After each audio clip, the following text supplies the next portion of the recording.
mind the luck. We don't have anyone else asleep.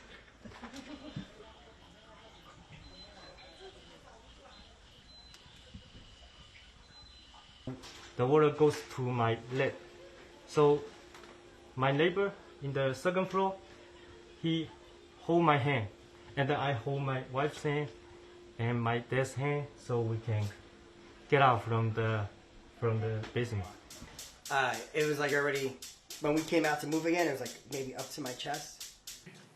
The past few days of Hurricane Ida and the wildfires in the West and the unprecedented flash floods in New York and New Jersey is yet another reminder that these extreme storms and the climate crisis are here.